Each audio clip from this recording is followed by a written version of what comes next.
आता हे इंडियामधलं भारतीय संविधान पर्व याबद्दल आताच आपण खोब्रागडे साहेबांकडून अतिशय मोलाची आणि महत्त्वाची माहिती ऐकलेली आहे। आणि त्याचबरोबर या कार्यक्रमाचे अध्यक्ष ॲडव्होकेट अनिल काळे आणि या कार्यक्रमाच्या गावच्या कार्यक्रमाचे आयोजक विजय ठाकरे, प्रवीण आगरकर, दिनेश निकोत्सई, विजय बाबुळकर आणि सर्व आयोजक मंडळी, बंधू आणि भगिनी, या ठिकाणी खरं म्हणजे हा कार्यक्रमाला यायला आमचे मित्र विजय बाबुळकर यांनी मला सांगितलं की गेनवेला असा कार्यक्रम घेतलेला आहे आणि खरं म्हणजे एवढा मोठा 3 दिवसाचा कार्यक्रम, अतिशय महत्त्वाचा कार्यक्रम आहे। तर आता आपल्याला खोब्रागडे साहेबांनी संविधानाबद्दल सांगितलं, त्याच्यामुळे मी काहीतरी पुन्हा सांगणार नाही, कारण संविधानाचं महत्त्व काय आहे, संविधानामध्ये काय काय आपल्यासाठी आहे हे सर्व त्यांनी विशद केलेलं आहे। आता खरं म्हणजे संविधानामधून किंवा त्याला संविधान म्हणजे काय की कायद्याचं पुस्तक आहे, सरकारने कसं काम करावं, सरकारनं हा देश कसा चालवावा हे संविधानामध्ये सांगितल्या सगळ्या कलमा आहेत। त्या सगळ्या कलमा सरकारने लागू कराव्या, सरकारनं ते काम करावं याच्यासाठी संविधान लिहिणे काही बंधन आहे सरकारवर की अशा प्रकारे हा देश चालला, पण तो चालवत नाही असंही आपल्याला दिसते आहे की अपेक्षा आहेत संविधानामध्ये। बाबासाहेब आंबेडकरांनी देखील असं म्हटलं होतं की हे संविधान मी निर्माण केलेलं आहे, लोकांसमोर ठेवलेलं आहे, परंतु ते चालवणारे लोक जर चांगले नसतील तर चांगल्या संविधानाचा उपयोग होणार नाही। आणि म्हणून आज आपण पाहतोय की संविधान एकीकडे आहे आणि हे भलतीकडे चाललं आहे आता देशाचा कारभार। लोकांना असं वाटतं की आपल्याला न्याय मिळावा, इथे या देशामध्ये बाबासाहेब आंबेडकरांनी संविधान लिहिलं, त्याच्या आधी 1936 साली अॅनिलिझम कास्ट नावाचा ग्रंथ लिहिला आहे, म्हणजे जाती कशा नष्ट होतील, जात व्यवस्था कशी नाहीशी होईल यासाठी त्यांनी 1936 साली लाहोर येथे, लाहोर पाकिस्तानामध्ये आहे, त्यावेळेस एकत्रच होतो आपण, पाकिस्तान आणि आपल्याला काही भेद नव्हता, तर त्या लाहोरच्या सभेमध्ये त्यांना बोलावलं होतं आणि त्यांनी जाती व्यवस्थेच्या विरुद्ध ते पुस्तक लिहिलं होतं। ते देखील आजही ते भाषण आपल्याला ऐकलं पाहिजे, कारण आपल्या देशामधून अजून जाती व्यवस्था गेलेली नाही आहे, अजून जाती आहेत, अजून कोणाला आपण उच्च म्हणतो, कोणाला नीच म्हणतो, कोणाला खालचा म्हणतो, कोणाला वरचा म्हणतो, अशा प्रकारची स्थिती अजूनही आहे। आणि संविधान लागू झाल्यावर ज्याच्यामध्ये अपेक्षा होती की संविधान लागू झाल्यावर हे सगळं संपेल, परंतु ते सुद्धा अजून संपलेलं नाही। आपल्या मनामध्ये आणि आपल्या वागणुकीमध्ये जात आहे। मी हे नेहमी सांगतो की जात तुमच्या शरीरामध्ये नाही आहे, की बघा जसा कान आहे तुम्हाला, डोळे आहे, नाक आहे, प्रत्येकाला आहे, सगळ्यांना आहे, कुठल्याही जातीचा असो, परंतु जात नावाचा अवयव नाही आहे। एक भाग या जातीचा एक भाग आहे असं काही नाही आहे। म्हणून जात फक्त आपल्या डोक्यात आहे, जात मनामध्ये आहे, जात व्यवहारामध्ये आहे, हा देवाने निर्माण केलेला भाग नाही आहे। जात माझी आधी म्हणे म्हटलं जात कोणी, जात देवाने निर्माण केला झाला, तर देवच नाही आहे तर जात कशी काय निर्माण करणार आहे? देव कसा, देव माणसाने निर्माण केला आहे, देव देवाने निर्माण नाही केला। आपण दगड घेतो, दगडाला शेंदूर लावतो, तेव्हा दगडाचा देव होतो। शेंदूर आणि दगड आला केंद्र कोणीच देव नाही राहत, मनामध्ये देव आहे, कल्पना आहे, ती लोकांच्या डोक्यामध्ये आली। लोकांना भीती वाटते बाबा आपण कसं जगू, आपण आपला रोग नाही झाला पाहिजे, आपण जास्त जगलो पाहिजे, या भीतीतून देव आला। देव देवाने निर्माण नाही केला, देव देवाचं स्वतःचं मंदिर कधी बांधत नाही, देऊळ कधी बांधत नाही, आपण बांधतो आणि तिथे नमस्कार करतो।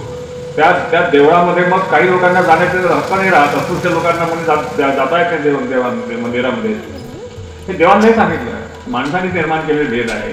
हे भेद निर्माण करण्याचं जे काम आहे ते या देशातल्या तथाकथित स्वतःला उच्च समजणाऱ्या लोकांनी केलेलं आहे। त्यांना सांगितलं की तुम्ही अस्पृश्य आहात, तुम्ही नीच आहात, तुम्ही देवळामध्ये येऊ नका, देव बाटतो। खरं वाटत नाही, काही भाषा भेटत नाही, देवच काही स्वतः समजत नाही। महात्मा फुल्यांनी सुद्धा याच्यावर खूप लिखाण केलं आहे। सार्वजनिक सत्यधर्म नावाचा धर्म त्यांनी केला, बाबासाहेब आंबेडकरांचा बुद्ध धर्म आहे, त्याच्या आधी सार्वजनिक सत्यधर्म त्यांनी सांगितलं, खूप अजूनही वाचण्यासारखं आहे। ते म्हणतात की तुम्ही जर सगळे फुलं जर निसर्गाने निर्माण केले किंवा देवाने निर्माण केले तर तेच फुलं तुम्ही देवाला वाहण्यात काय मतलब आहे? वाहून आपण फुलं देवाला लोक वाहतात ना, जे फुलं देवाने निर्माण केले, सृष्टी निर्माण केली, झाडं निर्माण केले, तेच त्याला कसं शिका तुम्ही वाहणार आहे? अशा प्रकारे अनेक विचार त्यांनी मांडलेले आहेत। म्हणून आपण महात्मा फुले असो, बाबासाहेब आंबेडकर असो, या सगळ्यांनी या देशामध्ये समता स्थापन झाली पाहिजे, कोणी उच्च नाही आहे, कोणी नीच नाही आहे, कोणी अस्पृश्य नाही आहे, अशा प्रकारची भूमिका महात्मा फुल्यांनी घेतली होती। बाबासाहेब आंबेडकर महात्मा फुलेंना आपले गुरु मानत होते, कबीराला गुरु मानत होते, बुद्धाला गुरु मानत होते, म्हणजे जे जे समतावादी होते त्या सगळ्यांना बाबासाहेब आंबेडकर देखील गुरु मानत होते।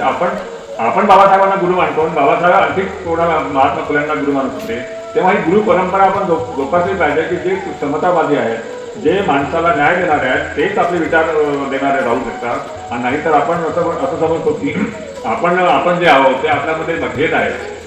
आता प्रियांबलमध्ये त्या उद्देशिकेमध्ये बंधुभाव आहे, दर्जाची समानता आहे.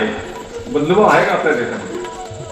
आपण आपल्या जातीमध्ये बंधुभाव असतो, एका जातीमध्ये बंधुभाव आहे, परंतु तेल्यामध्ये तेली जातमध्ये आणि कुणबी जातीमध्ये बंधुभाव आहे का? नाही, ते अलग जात आहे, ही अलग जात आहे. त्या ब्राह्मणाला ज्याला उच्च म्हणतो, ब्राह्मण तुम्हाला कधी बंधू म्हणू शकतात का? अरे तो खालच्या जातीचा. ही जी डोक्यामध्ये कल्पना आहे, ही कल्पना नष्ट करणं सुद्धा बाबासाहेबांना अभिप्रेत होतं, महात्मा बुद्धाला अभिप्रेत होतं. बुद्धापासून सगळ्यांनी चातुर्वर्ण्याचा विरोध केलेला आहे. आणि म्हणून मला असं वाटतं की आपण ही जी कल्पना आहे आपल्या डोक्यात, हा रोग आहे जातीचा, आणि म्हणून जातीमधून आपण बाहेर आलो पाहिजे, माणूस झालो पाहिजे. या जगामध्ये 5000 वर्षाच्या आधी कुठलाही धर्म नव्हता. माणसं लाखो वर्षापासून आहे, पण सगळे धर्म, हिंदू धर्म म्हणतात, जो काही बुद्ध धर्म म्हणतो आपण, ख्रिश्चन म्हणतो, इस्लाम म्हणतो, हे सगळे धर्म 4-5 हजार वर्ष एकही धर्म नव्हता, तरी माणसं होते. म्हणून धर्म ही नंतर आलेली गोष्ट आहे. धर्माला भेद निर्माण केले. फक्त बुद्ध धर्म असा की ज्याच्यामध्ये उच्च नीचता नाही आहे. अशा प्रकारचे आपल्याला दिसेल की धर्म सुद्धा हे आता धर्माच्या नावानं मारल्या जातात, लोक जातीच्या नावानं मारल्या जातात. जातीच्या नावानं अत्याचार कोणावर होतात? जातीच्या नावानंतर केले. या देशामध्ये दलितांवर अत्याचार होत आहेत. ज्यांना आपण वरचे म्हणतो त्यांच्यावर अत्याचार का नाही होत? तर हे मानसिकता आहे की तुम्ही या जातीला खाली समजा, तिच्यावर अन्याय करा आणि वरच्या जातीच्या पाया पडा. ही जी मानसिकता आहे ही तोडली पाहिजे. याच्या विरुद्ध बाबासाहेब होते. बाबासाहेब सगळे विचार त्यांनी जे अनेक खंड आहे बाबासाहेबांच्या विचारांनी, अगदी पहिला खंडावरून अनिल कास्टपासून किंवा ते सगळं त्यांनी मांडलेलं आहे. आतापर्यंत 12-14 खंड निर्माण झालेले आहेत. तेव्हा त्यांचे विचार जे आहे की ते सगळे या समतेत आहेत. आणि म्हणून बाबासाहेब आंबेडकरांचे विचार घेणं म्हणजे एक प्रकारे नवीन समाज निर्माण करणं आहे, एक बंधुभाव निर्माण करणं आहे. फ्रॅटर्निटी बाबासाहेबांनी म्हटलं उद्देशिकेमध्ये समानता आहे. त्यांनी बाबासाहेब आंबेडकरांनी तिथे जेव्हा त्या संविधानामध्ये आरक्षणाची तरतूद केलेली आहे, का केलेली आहे? कारण या देशामध्ये ज्यांच्या हातामध्ये नोकऱ्या होत्या, एका जातीला सगळ्यात जास्त नोकऱ्या, महात्मा फुल्यांनी देखील त्याचा उल्लेख केलेला आहे. ही सगळ्या नोकऱ्या कोण आहे? वकील कोण होते? कलेक्टर कोण होते? त्या कमिशनर कोण होते? आता इजेट खोब्रागडे साहेब CEO झाले, मोठ्या पदावर होते, कलेक्टर होते. पण असे लोक, खोब्रागडे साहेबांचे वडील किंवा आधीच्या पिढ्या, कोणीच लोक नोकरी नव्हत्या, शिक्षण पण नव्हतं. म्हणून शिक्षण नव्हतं, म्हणून नोकऱ्या नव्हत्या. आणि शिक्षण फक्त एका जातीला शिक्षणाचा अधिकार होता. शूद्र म्हटलं, ज्यांना शूद्र म्हटलं, शूद्र कोण आहेत त्यांच्या दृष्टीनं? तर तेली माळी कुंडापासून सगळे शूद्र. आणि हे जे आहेत दलित आहेत, त्यांना महार वगैरे ज्यांना म्हटलं जात होतं, ते अतिशूद्र. अशा प्रकारची ही जी रचना आहे, ही उतरंड आहे. माणसं दिसायला आपण एका लेवलवर राहतो, परंतु मनामध्ये उतरंड आहे. अरे हा वरचा आहे, हा खालचा आहे. ही भावना आहे तोपर्यंत खरं म्हणजे लोकशाही आपल्या देशामध्ये येऊ शकत नाही आहे. सगळ्यात जास्त स्वातंत्र्य कोण बोलतो? सगळ्यात जास्त विचार मांडण्याचं स्वातंत्र्य कोणाला आहे? तुम्हाला ही जी उतरंड आहे, तर सगळ्यात वरचं मडकं ब्राह्मण आहे, त्याच्या खाली बाकीचे मडके आहे. या उत्तर म्हणजे त्यात जे मडकं उघडं आहे त्याला सगळं बोलण्याचं स्वातंत्र्य आहे. आपल्याला बोलता येत नाही, तू बोलले तर तुमचं कोणी ऐकत नाही. आपण ऐकतो सगळं, कोणाचं ऐकतो आपण? जे पोथ्यामध्ये लिहिलं आहे, कोणी लिहिलं आहे? पेपर रोज वाचतो आपण. पेपर कोण लिहितात? आपले लोक पेपर वाचण्याचं काम करतात, पण विचार कोणाचे वाचतात? तर विचार फक्त ब्राह्मणाचे आपल्या डोक्यामध्ये पडतात. आणि म्हणून ते म्हणतात तशा प्रकारे आपण वागतो. महात्मा फुले म्हणतात तशा प्रकारे वागत नाही आपण. बाबासाहेब म्हणतात तशा प्रकारे वागत नाही आपण. वागतो कोणाप्रमाणे? तर ते मनुवादीचे लोक आहे. मनु नावाचा जो माणूस होता, ज्याने मनुस्मृती लिहिलेली आहे, त्याचं अजूनही राज्य आहे. बाबासाहेब आंबेडकरांनी मनुस्मृतीचं दहन केलं 1975 साली. ते याच्यामध्ये सगळा विचार नीच भरलेला आहे. याच्यामध्ये माणुसकी नष्ट केलेली आहे आमच्यामध्ये. आम्हाला यांनी पूर्ण नीच केलेलं आहे, म्हणून त्यांनी मनुस्मृती जाळली होती. आणि बाबासाहेबांनी हे म्हटलं होतं की मनुस्मृती अजूनही जिवंत आहे. Manu is not dead, Manu is present as any present can be. हे नंतर बाबासाहेबांनी लिहिलेलं आहे की मनु मेलेला नाही आहे, आणि म्हणून मनु जिवंत आहे आजही. वास्तवात मनुस्मृती म्हणजे तुम्ही जेव्हा जातीमध्ये विभाजित आहात, हक्कामध्ये विभाजित आहात, सगळ्यात जास्त हक्क काही जातींना मिळतात आणि सगळ्यात कमी हक्क किंवा मिळतच नाही अशा जाती आहेत त्या देशामध्ये. ते मनुस्मृती निर्माण केलेली आहे. आपण जसं तुम्ही म्हटलं की तुमच्या डोक्यामध्ये ती कल्पनेची जात ही कल्पना आहे. या कल्पनेचा सगळं त्यांनी उभा केलेला आहे की ब्राह्मण म्हटला की त्याला सगळ्यात जास्त नोकऱ्या आहे, त्याच्याजवळ सगळ्यात जास्त संपत्ती. मग क्षत्रिय म्हटलं त्याला पण अधिकार आहे, त्याच्यानंतर वैश्य आहे, त्याच्यानंतर शूद्र आहे. तर यांचे अधिकार कमी कमी होत जातात, संपत्ती कमी कमी होत जाते आणि गरिबी वाढत जाते, शिक्षण कमी कमी होत जाते. ही जातीची उतरण मोडण्याचं काम बाबासाहेबांनी केलेलं आहे की आम्हाला पण नोकऱ्या मिळाल्या पाहिजे. म्हणून आज आरक्षण होतं म्हणून खोब्रागडे साहेब त्या जातीचे आपण ओबीसी एसटी SC ST ज्यांना नोकऱ्या मिळाल्या, तेव्हा बाबासाहेब आंबेडकरांनी जे काम केलेलं आहे की ते तुम्हाला शिक्षण मिळालं पाहिजे आणि शिक्षण मिळालं तर नोकऱ्या मिळाल्या पाहिजे. शिकले तरी नोकऱ्या मिळत नव्हत्या. मग आरक्षणाचा कायदा आला. मग 15 ओबीसींना आता आम्ही मंडळ आयोगाच्या काही संघर्ष केले. मला वाटते मंडळ आयोग सभेसाठी मी खूप वर्षापूर्वी आमचे अनिल धौत इथे होते वाटते, त्यांच्याबरोबर इथे या सभेला आलो होतो. मला ते 80 सालची 81 गोष्ट असेल. तेव्हा त्या मंडळ आयोग म्हणजे ओबीसींना तेली माळी तुम्ही वगैरे हे जे लोक जाते यांना पण नोकऱ्या मिळाल्या पाहिजे. त्याच्या आधी SC ST नोकऱ्यामध्ये होत्या, परंतु ओबीसींना मात्र नोकऱ्या नव्हत्या, तेली माळी नोकऱ्यामध्ये स्थान नव्हतं. तर अशासाठी देखील बाबासाहेब आंबेडकरांनी ती घटना दुरुस्ती केली आहे. घटना दुरुस्ती चांगल्यासाठी पण होते किंवा घटना दुरुस्ती वाईट कामासाठी पण होते. आता ती सत्ता आहे, चालू आहे. मोदी नावाचे जे प्रधानमंत्री आपल्या देशामध्ये आहेत, त्यांची फिलॉसॉफी ही बाबासाहेब आंबेडकरांच्या फिलॉसॉफीच्या विरुद्ध आहे.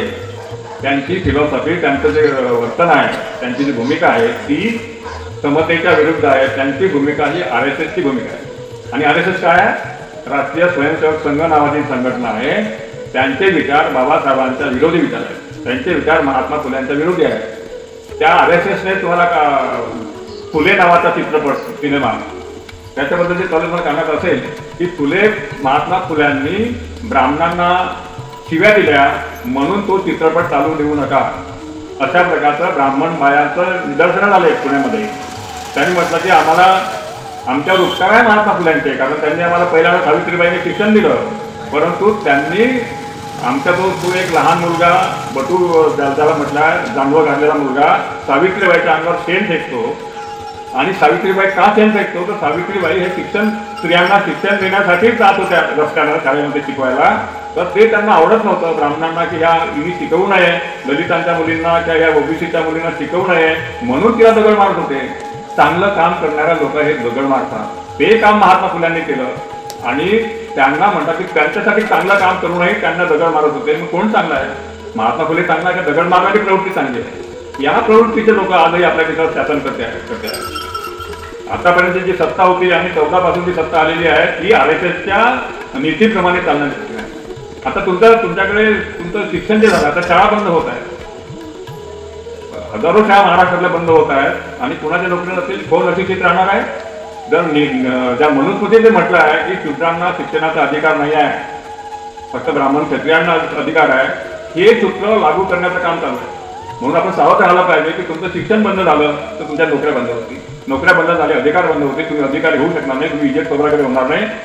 तर ते होऊ नये म्हणून तुम्हाला शिक्षण बंद करा, हे मनुस्मृतीच नियम आहे. जी मनुस्मृती जाळायला पाहिजे ती जिवंत करण्याचं काम ही सत्ता करत आहे. आणि म्हणून आपलेच लोक बजरंग दलामध्ये आहेत, आपलेच लोक आणखी काही संघटनामध्ये आहेत, RSS मध्ये आहेत, BJP मध्ये आहेत. BJP काय आहे समजून घ्या.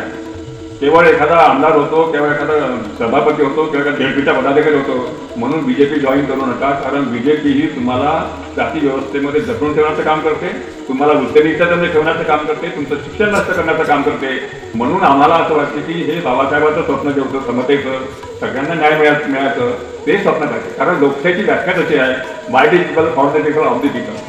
लोकांसाठी लोकांकडून जे सत्ता असते, जी शाही असते, ती लोकशाही असते. आज लोकांकडून नाही. तुमचं जे म्हणणं आहे, तुमच्या ज्या मागण्या आहेत त्या या सत्तेला मान्य होत नाही. ते म्हणतात आम्ही सांगू ते करा, आम्ही सांगू ती भाषा शिका, आम्ही सांगू त्या भाषेला मोठं महत्व आहे, आम्ही म्हणू ती भाषा आहे. म्हणजे तुमची भाषा शुद्ध नाही आहे. आपण गावातील लोक मले फुले म्हणतो, ते म्हणतात तुम्ही अशुद्ध बोलता. शुद्ध भाषा कोणाची आहे? शुद्ध भाषा फक्त ब्राह्मणांची आहे, हे आपल्या डोक्यामध्ये आहे. कारण आपण लिहितच नाही, कारण आपल्याला वाटतं आपली भाषा शुद्ध नाही आहे, म्हणून लिहिलेलं घाबरतो आपण लोक. आणि ब्राह्मण लोक रोज लिहितात, ते तुमच्या डोक्यावर मारतात आणि त्याप्रमाणे तुमचे विचार बनतात, त्याप्रमाणे आपली वागणूक बनते. म्हणून आपण सावध राहिलं पाहिजे. महात्मा फुल्यांना ते म्हणतो याला की भाषा येत नाही बरोबर, पण महात्मा चिपळूणकर नावाचा माणूस होता, तो म्हणायचा की याला की मराठी लिहिता येत नाही आहे. आणि त्यांनी लिहिते माझा हात चिपळूणकर कोणी नाव घेत नाही, परंतु महात्मा फुल्यांचं नाव घेतलं जातं जगामध्ये. कारण महात्मा फुल्यांची भाषा चांगली नव्हती, पण त्यांचे विचार इतके बिनतोड होते की त्या भाषेला कोणी महत्व देत नाही. विचारांना महत्व आहे, भाषेला महत्व नाही. तेव्हा आपण हे लक्षात घेतलं पाहिजे. तुम्ही लिहा ना, कोण लिहित नाही. आम्ही बहुजन संघ नावाचा पेपर काढतो, फार कमी लिहिला पेपर करतो, लिहितच नाही. त्यांना वाटते बोलतो आपण, पण लिहित नाही, कारण लिहिण्याची भीती वाटते. सगळ्यांनी लिहायला पाहिजे. रोज ब्राह्मण लोक रोज लिहितात, सगळे या देशातले हजारो पेपर चालतात. कोण चालवतात ते पेपर? तेच चालवतात. तुम्ही काही पेपरही काढत नाही, आपण पेपर वाचतो ते त्यांचेच वाचतो. आपले विचार, समतेचे विचार, बाबासाहेबांचे विचार, फुल्यांचे विचार येत नाही. बाबासाहेबांनी लिहिलेला लेख, एकही लेख तुम्हाला वर्तमानपत्रात दिसत नाही. फुल्यांनी लिहिलेला लेख दिसत नाही. हे बाद केलेले आहे. समतेचे विचार इथल्या वर्तमानपत्रातून बाद आहे. लोकमत असतो, तरुण भारत असतो, कुठलाही लोकसत्ता असतो, कुठेही फुल्यांचे विचार, बाबासाहेबांचे विचार येत नाही. बाबासाहेबांचे नाव घेता पण विचार टाळता. आपणही तेच करतोय का? आपण बाबासाहेबांच्या फोटोला, पुतळ्याला हार घालतो पण विचार वाचतो का? त्यांचे विचार महत्वाचे आहे. पुतळा महत्वाचा नाही, फोटो महत्वाचा नाही आहे. कारण फोटोमध्ये विचार नसतात, पुतळ्यामध्ये विचार नसतात, विचार पुस्तकामध्ये असतात. हे आपण वाचलं पाहिजे. तर खऱ्या अर्थाने आपण जागे आहोत. आपण जागे नाही, आपण झोपलेले लोक आहोत. आपल्याला आपले हक्क काय आहेत ते मान्य. आपले हक्क समतेचे आहेत. कोणाच्या खाली आपण राहणार नाही, कोणाच्या वर राहणार नाही, कोणाला उच्चनीच मांडणार नाही. ही भूमिका समाजामध्ये निर्माण झाली पाहिजे. ती होत नाही आहे. आणि म्हणून याच्यामध्ये बाबासाहेबांचा पराभव आहे, फुल्यांचा पराभव आहे. तेव्हा आपण जागे झालं पाहिजे. एक फुले झाले तर त्यांना संकट वाटते, हजारो फुले झाले पाहिजे. एक बाबासाहेब झाले तर त्यांना संकट वाटते, म्हणून बाबासाहेब हजारो झाले पाहिजे. तर तुमची दशा पाळते, तर त्या लोकांना तुमची भीती वाटेल. नाही तर त्यांना म्हणतात आमचे फक्त फुले, आंबेडकर आहे, बुद्ध आहे. आमचे तर सगळे सैन्य आहे त्यांचं विचार मांडणार. आपलं सैन्य फौज नाही आहे, त्यांची फौज आहे. तेव्हा आपली सुद्धा फौज कशी निर्माण होईल? बाबासाहेबांचे विचार सांगणारे जास्तीत जास्त कसे तयार होतील? ते लोक रोज प्रचार करतात विषमतेचा. आपण प्रचार करत नाही, आपण असंच कामात राहतो. तेव्हा मला असं आवाहन करायचं वाटते की आपल्याला जर संविधान प्रत्यक्षात आणायचं असेल, समता प्रस्थापित करायची असेल, बंधुभाव निर्माण करायचं असेल, तर आपण देखील आपले विचार मांडले पाहिजे, बोललो पाहिजे. आपण ते सांगतात ते ऐकतो, वरता सांगेल ते खरं मानतो, परंतु बाबासाहेबांचे लोक सांगितलं ते खरं मानत नाही. ही मानसिकता आहे. ही डोक्यामध्ये मानसिकता आहे. ही मानसिकता आपला पराभव करणारी आहे. म्हणून विचार बदला, डोकं बदला. जात पाळू नका. जात मनामध्ये आहे, मेंदूमध्ये आहे, जात शरीरामध्ये नाही आहे. हे सगळं आपण लक्षात द्यावं असं मी आवाहन करतो. आणि मला इथे विचार मांडण्याबद्दल वेळ दिला त्याबद्दल धन्यवाद करतो. धन्यवाद. 26 नोव्हेंबर 1949 रोजी तयार झालं आणि 26 जानेवारी 1950 पासून आपणास लागू झालं. ते आपण स्वतः प्रत अर्पण केलं आणि त्या संविधान तयार होऊन आज 74 वर्ष पूर्ण झाली आणि 75वं वर्ष सुरू आहे. तरी पण ते पर्व आपल्याला जागोजागी समजावून सांगण्याची परिस्थिती आलेली आहे.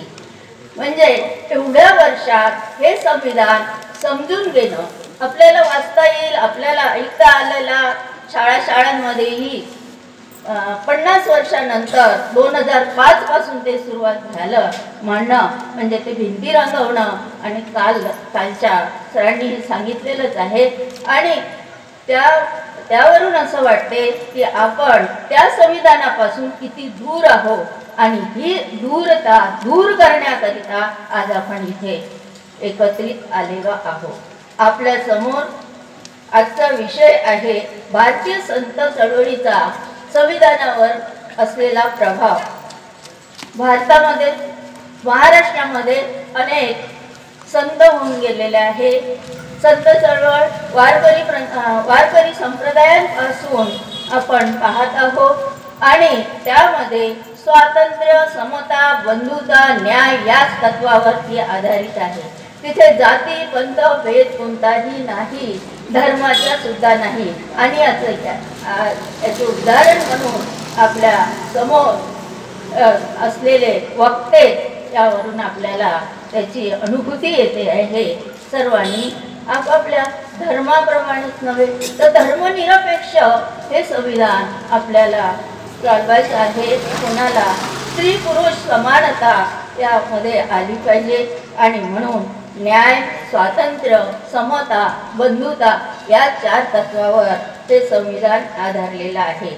आणि एवढंच नव्हे ते वारकरी पंथात चळवळीमध्येच नव्हे तर या महाराष्ट्रामध्ये निव्वळ एकाच जातीचे, एका धर्माचे संत होऊन गेलेले नाही. तुकाराम यांनी तर 750 वर्षापूर्वीपासून या जातीभेदाला, धर्मभेदाला, सर्वांना समानतेनं, न्यायानं वागणूक मिळावी हा विचार आपल्या गाथेतून मांडलेला आहे. परंतु शेवटी त्यांना खुनाच्या रूपाने मरण प्राप्त झालेलं आहे. प्राप्त झालेलं नाही, मारल्या गेलेलं आहे. आणि एवढी जी क्रांतिकाऱ्यांची जी वाईट स्थिती तिथे होते, तरी पण आजही क्रांतिकारक तयार होत आहे, पण त्याकरिता लागणारं पाठबळ हे आपण सर्वांनी घराघरातून गावागावातून मिळवलं तर जे वरिष्ठ किंवा जे स्वतःला श्रेष्ठ मानणारे राज्यकर्ते व कोणते गावातही श्रीमंत लोक असो, गावातीलही जातीने श्रेष्ठ समजल्या जाणारे, आपण मानत नाही पण ते समजतात, अशांचा जर आपल्याला विरोध होत असेल, तो विरोध संपवण्याकरता गावागावातून माणसातून घराघरातून ते विचार झाले पाहिजे. आणि त्यामुळंच हे आपल्याला संविधान चळवळ जी राबवतो आहे, संविधान पर्व राबवतो आहे, त्यामधून घडवायचं आहे.